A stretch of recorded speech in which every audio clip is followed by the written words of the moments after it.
September 30th, 1998. It's a day I'll never forget. The cop inside me died that day. And that night, Raccoon City was wiped out, thanks to the bioweapons created by Umbrella. Somehow I made it out, but too many others weren't so lucky. I was asked later to join a top-secret government program. Not that I had a choice. The training, punishing missions, nearly killed me. But at least I kept my mind off everything. If I could just forget what happened that night, the pain, even for a second. This time, it can be different. It has to.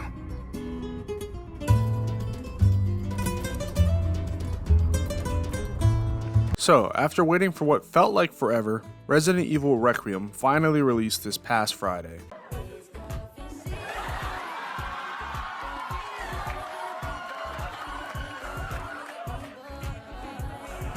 It's already breaking records, with it becoming the most concurrently played game on Steam in the series, as well as selling 5 million copies in 10 days. So how was the grand return to Raccoon City, with brand new heroine Grace Ashcroft and returning badass Leon S. Kennedy? It was fine. Yeah, I sadly feel that the game's phenomenal first half is severely let down by its heavy-handed pandering and fan service feeding second half. I was severely disappointed as the game went on, and I have a lot to say about it. So let's strap on our seatbelts in our Porsche and delve into Resident Evil Requiem.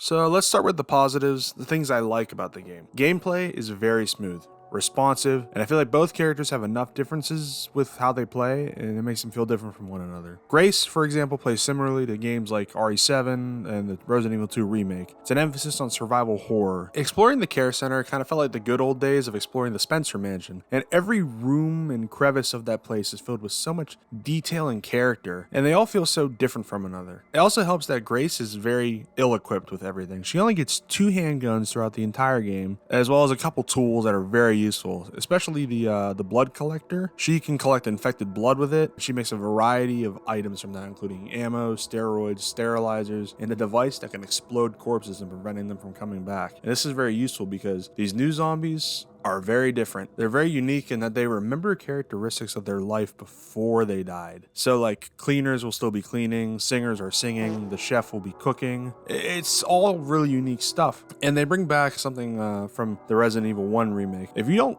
kill the zombies, you don't give them a headshot and blow up their head, they will come back. They'll come back as blister heads, and they're basically the evolution of Crimson Heads from the Resident Evil 1 remake. There are also a bunch of stalkers patrolling the halls of the care center. So you have the aforementioned chef, he's patrolling the west wing of the building. Then you have a couple of fat creatures, they're called chunks, they're patrolling the east side of the building. And then the main star of the show is the girl. She's a constant presence during this first half of the game. She shows up a bunch. She's pretty similar to the Tyrant and Nemesis from earlier games. She was just really cool. Her sections were my favorite parts. Meanwhile, on the other side, Leon is more action driven. It's similar to Resident Evil 4, Resident Evil Village. And he feels much stronger and confident in his skills than Grace. His gameplay is more fast paced because of it. Leon has access to way more weapons. Shotguns, sniper rifles, machine guns. It's all part of his arsenal, and they all tear through zombies and other monsters. Leon also has a hatchet. It's very good for melee combat. Everything can be parried, and it's nice that it will never disappear. You can resharpen the hatchet. Now the main bulk of Leon's gameplay is set in Raccoon City, which I like it. It's well designed. I like all the returning locations, and seeing them all ruined after the missile strike was really cool, especially the RPD. The cool thing about this game is you can play either character in either camera perspective. Grace is default set to first person and Leon to third, but the fact that there's even an option to switch between them is awesome because personally I much prefer the third person over the shoulder look compared to the first person look. Now I've kind of said my piece on the technical side of the game. Amazing, looks great, plays great, but I think it's time I get into where the majority of my problems lie with this game. The story.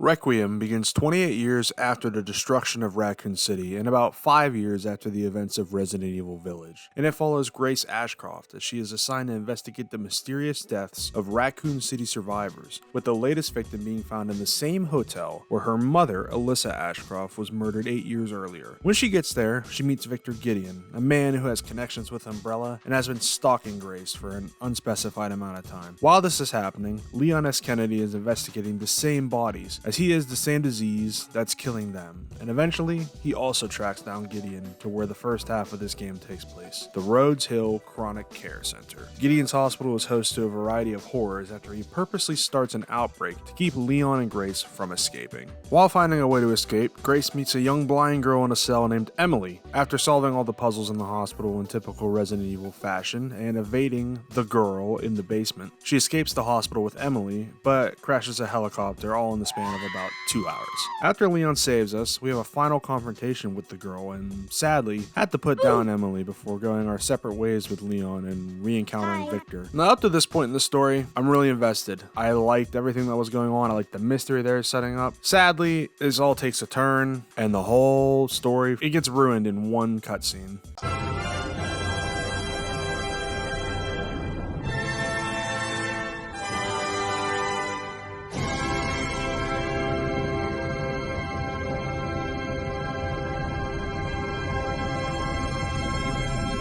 I mean, who even thought about trying to do that? I can't be bothered. That's just not funny at all. That's just...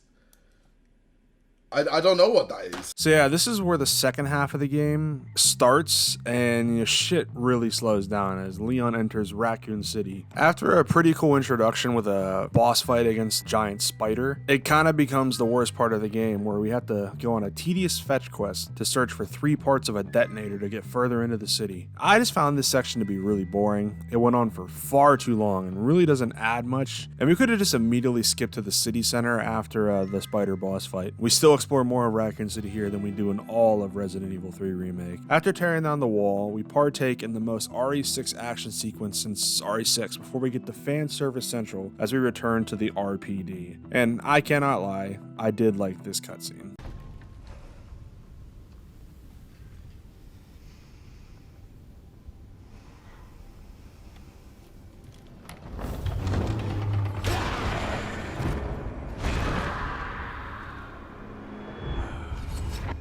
It's on you now.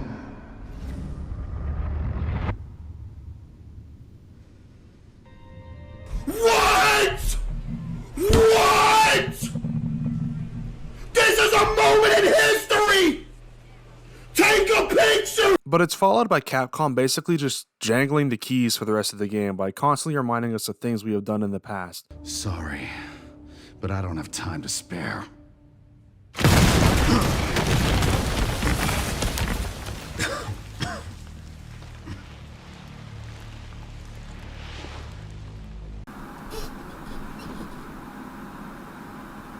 Are you serious right now, bro? Yes, I know Mr. X. He gave me a little too much trauma. I do not need to fight him again. I did not forget. It was only 7 years ago. You know who they did forget about though? Grace. She's barely, and I mean barely playable in the second half of the game. And it's a shame because she's the standout character of the game. However, it all culminates in the once again tried and true tradition of a Resident Evil game, having its grand finale take place in either a rusty industrial area or a sterile white laboratory. As much as RE5 and 6 are disliked by the community, at least those games' finales take place in different locations and not just a lab. As we reach the Ark, we finally learn the secret behind the big MacGuffin of the story, Elpis. This is the whole reason why Grace was kidnapped, and you know what? I'm not going to tell you what it is. I think you should still play the game for yourself to see how the ending unfolds, because all I will say is there is a choice involved. Overall, while not the best story in this series by a long shot, it's still enjoyable, and I'd rather play this over any of the games from the post RE4 to RE7 era.